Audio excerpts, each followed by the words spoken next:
I'm participating in the Empowered Youth Initiative because I feel aligned with its mission and really believe in it. I think these workshops are important because they raise awareness. They ask us to delve deeper. The great things about EYI is we are working with the population that I'm most interested in, which is youth. This is what we do. This is what we live for. My name is Hala Khoury. I'm one of the co-founders of Off the Mat to the World. The Empowered Youth Initiative, also called EYI, is Off the Mat's commitment to recognizing that our youth are our future. And investing in them is one of the most powerful things we can do to make the world a better place. The Empowered Youth Initiative is a training that we created in response to our community wanting to do more local work. The people that choose to do this leadership training want to go back into their communities and address what's happening. Some folks work in correctional facilities, foster care, rehab. Some people come just to have the awareness. This is a 5-day on-the-ground immersion and leadership training that addresses the root causes of poverty, marginalization, and disenfranchisement in urban and suburban youth. For each EYI training, we seek out local leaders that are doing innovative, effective work on the ground. This might involve yoga, it might involve arts, it might involve skill building and training, as well as policy work. We've been really lucky to find incredibly inspiring folks that are really pushing the envelope in terms of empowering community members to make change. The mural's going to be in here. At a place called Home, they provide after-school programs for students. So people have come from all over the place to be able to witness the kinds of work that people are doing with youth all over the city. The more that I'm able to take care of myself in working with youth, the better the experience is and the better impact I can make or the better change I can inspire. One of the first few initiatives that we did at Off the Mat were international. We took folks to Cambodia, we took folks to Uganda.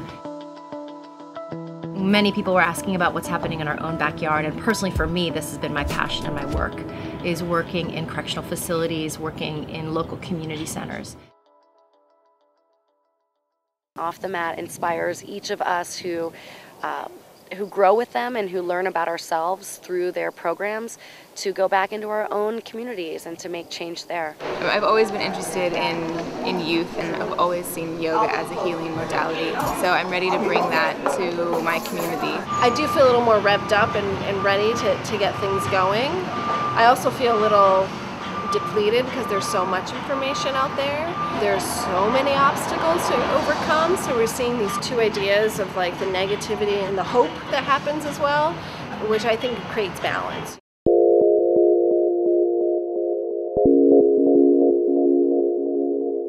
Yoga is transforming the culture of so many youth that we're working with. I am in court with kids who I know have suffered trauma. When you practice a significant amount of yoga, you begin to see that you have to give back. I believe that they won't become adult felons if they know how to self-regulate and they have impulse control. My vision is to see yoga and meditation in prisons everywhere, particularly throughout the United States. This question of the school-to-prison pipeline is really serious because the cost for one youth to drop out of school is exorbitant. On average, you're looking at 1 million youth dropping out of school every year.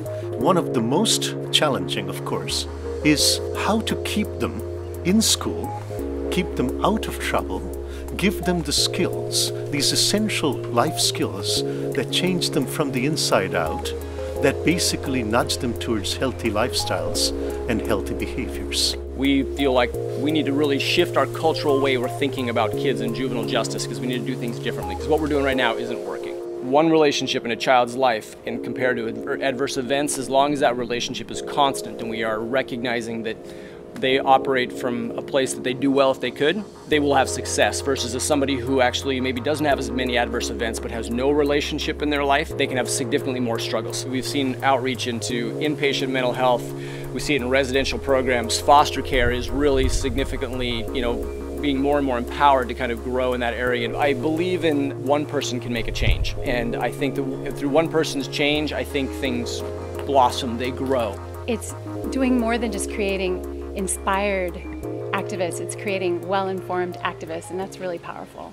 Off the Mat is built on a model of collaboration. My co-founders, Sean Korn and Suzanne Sterling, the three of us lead the trainings together. So every morning the group gets yoga with Sean, Suzanne, and I, and we're part of the entire training. So the training is a combination of looking out and learning and looking back in to see how it impacted us.